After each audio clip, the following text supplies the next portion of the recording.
Authenticité, Unicité, engagement, excellence, énergie, humanité, discipline, beauté, transformation, ouverture, spiritualité.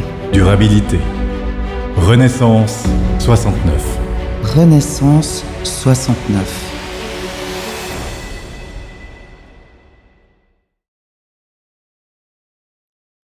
Bienvenue sur Renaissance 69. Aujourd'hui, je vais me présenter. Je m'appelle Yann Alté. Je suis né à Jakarta, en Indonésie, et je suis arrivé en Suisse en étant bébé. Je suis arrivé par adoption, près de Zurich, où j'ai grandi jusqu'à ma première année d'école. Ensuite, je suis venu en Suisse romande. Dès mon plus jeune âge, mon parcours a toujours été plutôt atypique. Quand j'avais 3-4 ans, j'étais déjà passionné par la construction, la création, les Legos. Ça fait partie de mon enfance. C'était un moyen pour moi de créer un monde idéal à mes yeux, mais aussi de pouvoir explorer ce qui n'existait pas encore ou reprendre des choses qui existaient pour les améliorer, pour les transformer, pour les façonner à ma façon. C'était ma façon de créer, ma première relation avec l'art, mon côté multifacette aussi, qui s'est développé à ce moment-là, touché à tout. J'étais curieux par nature, mon père me disait que j'étais champion du monde à poser des questions, vu que je passais ma journée à poser des questions, et heureusement, j'avais un papa qui pouvait répondre à la plupart. Quelqu'un de très cultivé, qui a consacré sa vie dans les voyages, qui a voyagé énormément à travers le monde et puis qui m'a transmis cette passion du voyage, ou du moins j'ai pu la vivre depuis tout petit. Ce qui fait que plusieurs fois par année, j'ai eu l'occasion de visiter des pays, de voir d'autres cultures, de découvrir qu'il y avait autre chose que ce que je vivais au quotidien. Et c'est devenu une habitude qui s'est ancrée en moi, ancrée très profondément. Et ça m'a inculqué cette valeur d'ouverture d'esprit, qui aujourd'hui est omniprésente. Avec le temps, j'ai intégré ces choses-là, et en fait, elles ont fait partie de moi. À partir de l'âge de 6 ans, j'ai commencé à jouer de la musique, et j'ai commencé par jouer des cuivres, trompettes, bugles, cornets, tout ça. Jouer dans des fanfares, et puis commencer à créer aussi ma propre musique à l'âge de 13 ans, où on m'a mis un vieux synthétiseur dans les mains que j'avais reçu à mon anniversaire par ma maman. Et puis, ça a été aussi un moment déclencheur à ce moment-là pour aller encore plus loin dans ce processus de création. Création musicale ici, mais bien entendu, il y avait tout le reste autour. Donc, j'ai toujours aussi aimé la peinture, aimé tout ce qui me permettait de créer, de matérialiser mes idées. Et c'était ça qui a commencé, je pense déjà à cette époque, c'est la matérialisation, la concrétisation. Autant j'avais un esprit riche intérieurement, où je pouvais concevoir, imaginer 24 heures sur 24. Mais j'ai toujours eu, à un moment donné, le besoin de matérialiser les choses, de poser les choses sur papier, peu importe quel support. Et j'ai aussi touché à la vidéo, la photographie et encore un tas d'autres choses. J'étais aussi passionné de mécanique à mon adolescence. C'était aussi un moyen pour moi de créer, mais plutôt d'optimiser, plutôt d'être connecté à du concret. Et je voulais d'ailleurs devenir mécanicien sur des voitures de rallye à l'époque, parce qu'il y avait cette notion de performance qui était là. Et j'avais besoin de performer. J'avais besoin d'améliorer les choses. Et au fil des années, c'est devenu une partie intégrante de mon processus de fonctionnement. Ensuite, la scolarité, pour moi, ça a été quelque chose d'assez, je ne vais pas dire compliqué, mais quelque chose d'assez atypique aussi. J'ai changé plein de fois de branches, de parcours, de sections durant mon école obligatoire, pour ensuite faire un apprentissage en tant que polymécanicien, puis ensuite partir dans une école d'ingénieur pour étudier des télécoms, plus spécifiquement le traitement des signaux, parce qu'il y avait un lien avec la musique. Et donc, j'avais développé des logiciels pouvant simuler les instruments de musique et donc des sons. Ensuite, j'ai eu l'occasion de travailler comme chef de projet, ingénieur recherche et développement dans l'industrie et aussi dans des startups, dans la technologie, dans tout ce qui était Internet. On était dans les années 2007-2008, juste un petit peu avant l'effondrement financier à cette époque-là. Donc, j'ai eu pas mal d'opportunités dans les startups, dans les PME, et puis par la suite aussi en grande entreprise. Mais finalement, je pourrais raconter mon parcours en détail, mais au final, les années ont passé et je me suis rendu compte que j'étais constamment en train de créer des projets pour moi, des projets de passion, des choses que j'avais envie de faire au fond de moi, indépendamment de mon travail du moment.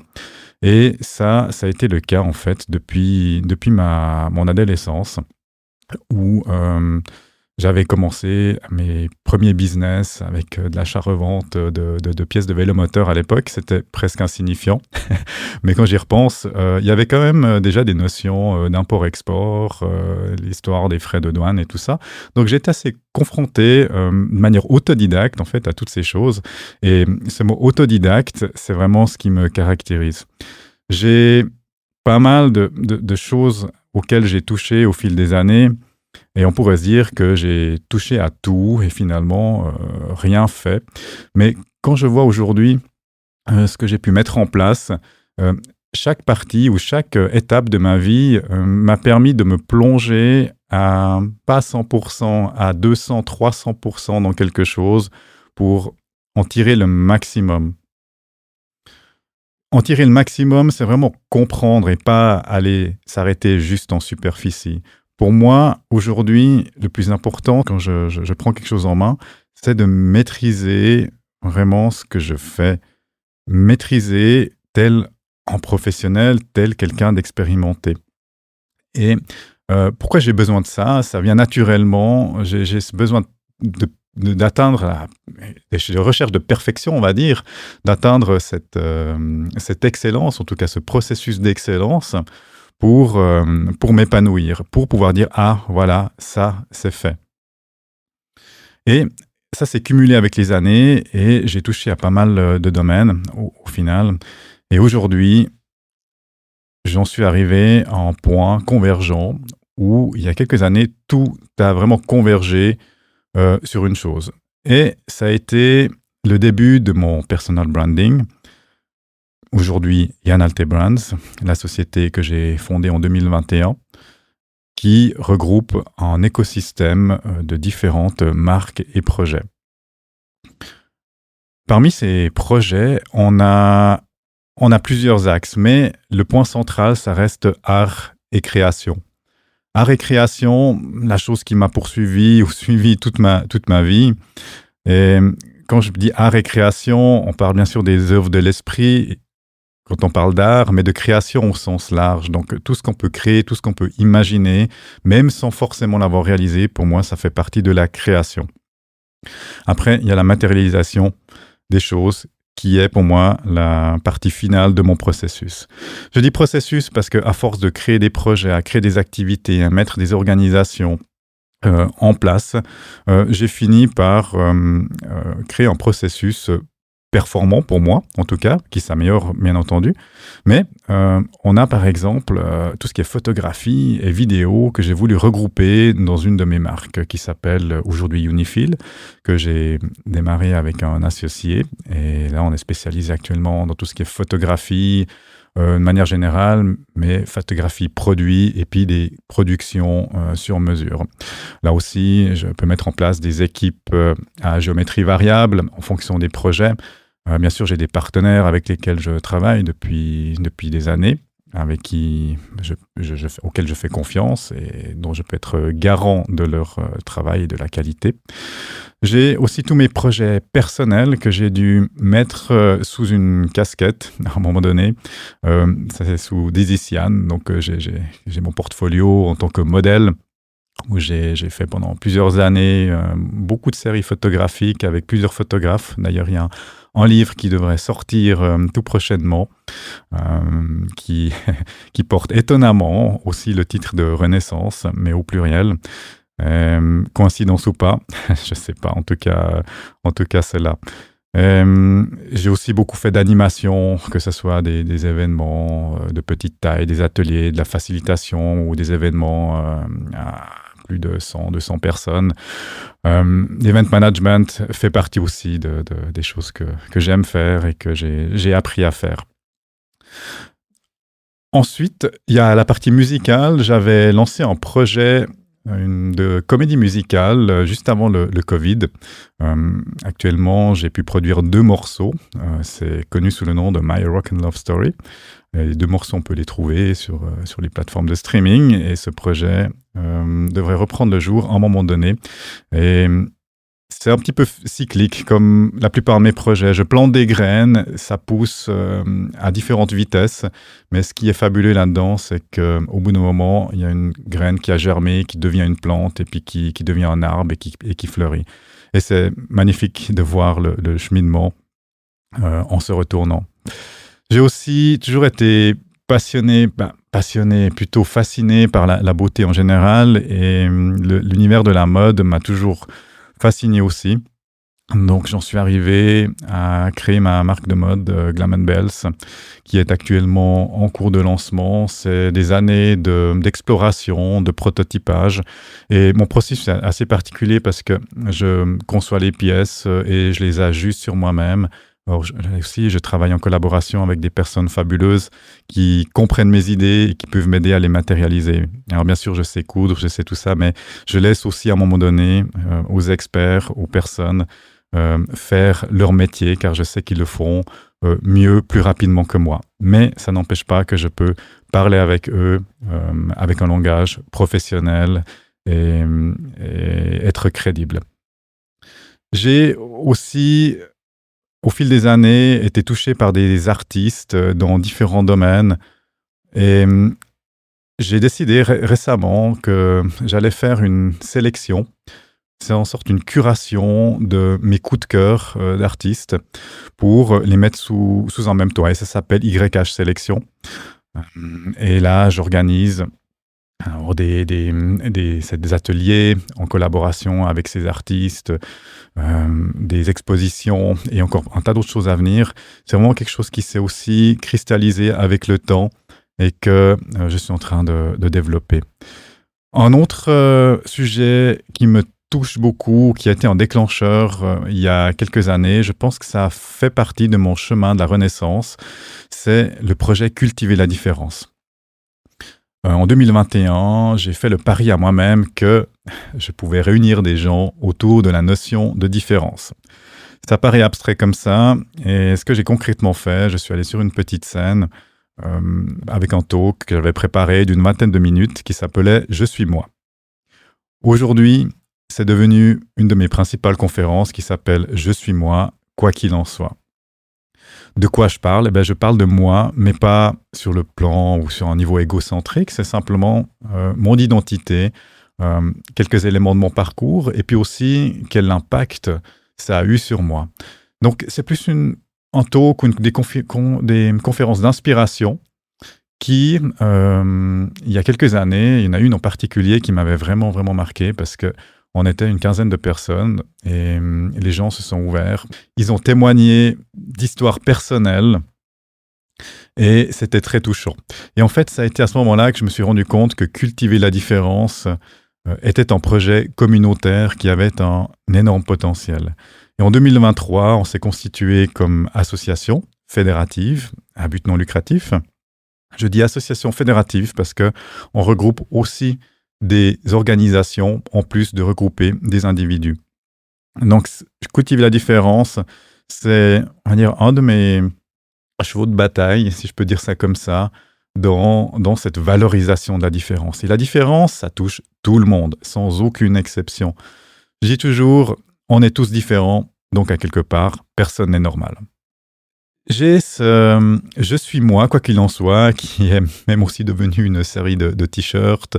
Donc, j'essaie aussi toujours de trouver les moyens de matérialiser les choses, comme je disais déjà tout à l'heure. Et pour moi, c'est important de pouvoir avoir quelque chose entre les mains. Après, un autre projet que j'ai lancé aussi, c'était une chaîne de podcast, Woolly Mood, où on met en lumière des personnes autour de leur histoire, autour de choses authentiques qu'elles ont envie de raconter. Donc là, on va en profondeur. C'est des interviews de 45 minutes, filmées. On est dans quelque chose de très laineux parce que Woolly Mood, en fait, à la base, c'était Hollywood et ça a dérivé en Woolly Mood. Et puis, notre mascotte, c'est deux petits moutons. Et c'est quelque chose qui était aussi un essai à la base. Et après avoir tourné une vingtaine d'épisodes, là, on a décidé avec mon associé sur ce projet de poursuivre ce magnifique projet qui a aussi, je pense, toute sa place d'être. J'ai toujours été attiré par les événements, par la scène, par les choses qui bougent, les choses qui brillent. Et j'ai toujours trouvé aussi inefficace ou des fois suboptimale la façon dont se déroulent les événements, la manière des fois dont ils sont gérés, organisés. Et j'en suis arrivé à mettre en place ou mettre au point un système de gestion d'événements et aussi de mise en relation de personnes. On est plutôt ici dans un système de matching, si on veut, mais avec une dimension physique. C'est-à-dire que je pense que la technologie est utile, très utile. Je pense que ça serait bête de ne pas l'utiliser. Par contre, je reste intimement convaincu que sans la connexion humaine dans le physique, on perd, je pense, pour moi, 95% de l'expérience qu'on peut avoir. Et la technologie vient donner ce dernier coup de boost. En fait, c'est ce projet Meetinity qui est au carrefour justement du digital et puis du physique et que je suis actuellement également en train de développer. Ensuite, j'avais évoqué art et création. Alors là, autour, je vais peut-être pas rentrer dans tous les projets parce que il y en a encore un petit paquet qui sont en train de se mettre en place. Ce qui est bien, c'est que ces projets sont en parfaite synergie, c'est-à-dire que on pourrait se dire, OK, c'est beaucoup de projets, beaucoup de choses qui dispersées, mais en réalité, si on regarde de plus près, chaque chose porte une autre. Et c'est ça la magie de cet écosystème. C'est que quand je fais quelque chose à un endroit, un peu plus tard, je remarque qu'il y a une synergie à un autre endroit. Donc ici, on parle d'organisation d'événements dans l'art, dans la création, aussi de médias orientés sur ce domaine. Il en existe déjà certains, certes, mais il y a encore beaucoup de choses à faire et surtout, d'après mes valeurs, d'authenticité, aussi d'excellence. Comme vous l'avez peut-être compris, je recherche toujours à en tirer le maximum quand je fais quelque chose. Et cette partie humaine aussi. Et pour moi, tout ça, ça n'empêche pas aussi d'avoir des systèmes qui fonctionnent aussi sur le plan en tant qu'entreprise, avec une rentabilité. C'est, je pense, trouver le juste milieu entre tous ces paramètres pour, au final, créer quelque chose de nouveau. Il y a une dernière chose que j'aimerais aborder, c'est la concrétisation. Je peux être très abstrait dans ma vision. Je peux parler de vision ou même philosopher pendant des heures, mais il y a un moment donné, j'ai besoin de planter le clou. J'ai besoin de taper dessus avec le marteau, voir la force, l'énergie qui fait enfoncer le clou dans la matière. Et ça m'a mené à créer Réalisons, qui est une agence qui accompagne les très petites entreprises dans soit la création de leur activité ou pour des entreprises existantes pour optimiser, développer, pivoter à un moment donné. Et ici, quand je dis agence, c'est au final vraiment des services d'agence, mais transposés pour les très petites entreprises qui ont d'autres enjeux, qui ont aussi d'autres moyens, mais qui en ont tout aussi besoin que n'importe quelle plus grande entreprise. Réalisons. Et pour atteindre tout ça, je m'appuie beaucoup sur la technologie. Paradoxalement, on pourrait dire l'art, c'est à l'opposé de la technologie, de la machine. Et peut-être aussi pour ça, mes études d'ingénieur qui déjà à l'époque m'ont satisfait ce côté analytique, structuré. Aujourd'hui, je suis toujours passionné et aujourd'hui, je vois ce qui se fait en intelligence artificielle, mais aussi en automatisation, digitalisation.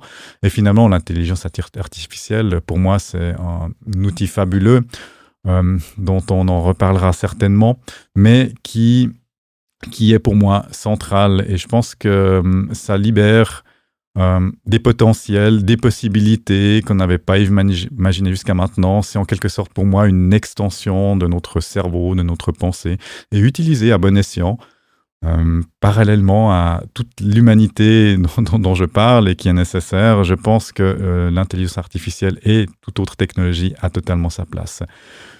Donc voilà un peu mes projets, ce que je fais dans Yanaltey Brands. Ça évolue, c'est en mouvement. Pour moi, la durabilité est importante. C'est que ce que je mets en place aujourd'hui, je souhaite que ça perdure dans le temps. Bien sûr, les choses évoluent, mais disons l'essence, ce qui a été mis en place au début, pour moi, c'est quelque chose qui peut perdurer pendant de nombreuses années. Et puis, pour parler peut-être encore de moi-même, c'est vrai que je parle beaucoup de projets. Bon, on aura l'occasion d'en parler encore pendant les podcasts avec Lina, mais moi j'aime beaucoup le sport. J'aime beaucoup parce que ça demande une certaine discipline et je pense qu'aussi dans tout ce que je fais, si j'avais pas la discipline que j'ai, j'aurais pas atteint, je pense, le quart du tiers. Voilà, donc multifacette et je peux dire aujourd'hui aussi, je pense, multipotentiel parce que pour moi, dans chacune de mes facettes, je suis allé chercher le potentiel, le maximum que je peux. Et je ne le fais pas par ego, je ne le fais pas pour moi.